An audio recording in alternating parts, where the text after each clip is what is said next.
Australia is a high-stakes frontier, a place where a single mining contract nets a six-figure salary, while the midday sun burns skin in minutes.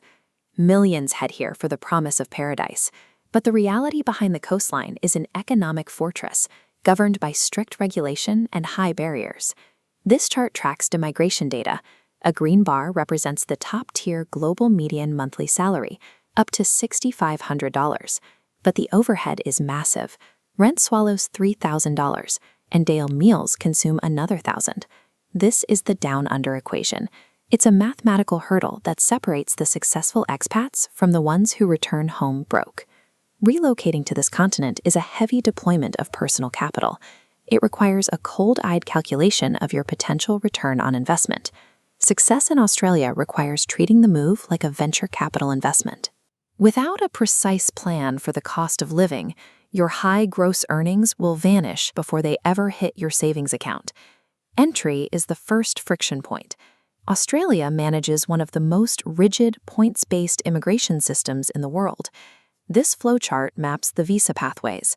Tourist visas are easy, but long-term working rights are mathematically gated. The government fast-tracks essential workers, reserving dominant residency paths for mining, healthcare, and construction. Generalists and digital nomads are effectively locked out of high earning potential. For those clearing the visa hurdle, the reward is an immediate housing crisis. Major economic hubs are seeing record competition for limited space. A basic one-bedroom apartment in Sydney or Melbourne now commands between $1,800 and $3,000 every month. Grocery costs provide the second shock. Basic supermarket staples carry a heavy premium, with a standard meal out starting at a baseline of $20. This creates a state of wealth dilution. You secure a high-tier salary only to find it neutralized by non-negotiable survival expenses. A job in Australia is a tool, not a guarantee. The true test is whether your industry pays enough of a premium to outpace the local wealth dilution. While human crime rates are remarkably low, the physical reality of the continent is much less forgiving. The lifestyle payoff is world-class access to nature. With over 10,000 beaches, you could visit a new stretch of coastline daily for 27 years.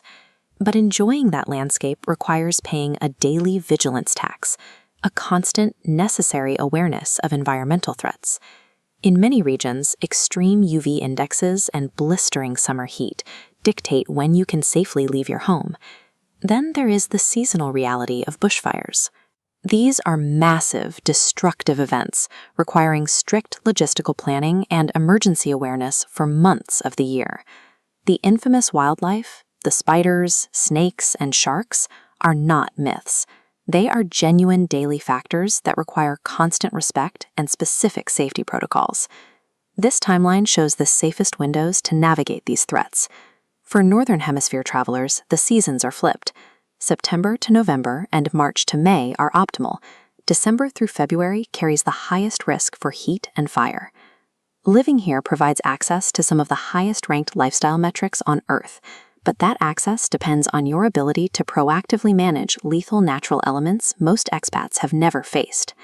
Let's bring the financial data and the environmental reality together for a final ROI calculation.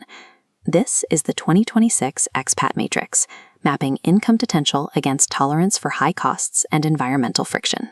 Mining, healthcare, and construction professionals land top right, commanding wages that outpace housing. Generalists and budget nomads land bottom left, where costs create a financial trap. Long-term wealth here is entirely dependent on strict budgeting. A large gross paycheck means nothing if your overhead consumes 70% of it. Australia is a high-stakes environment. It punishes the financially unprepared, but offers immense rewards for those with highly specialized skills and rugged adaptability. High wages or high rent? Is the trade-off worth it for you? Let us know. Now we're leaving the frontier for a very different type of prosperity. Next stop, Austria. We're trading the wild extremes of the South Pacific for European elegance and bureaucratic efficiency.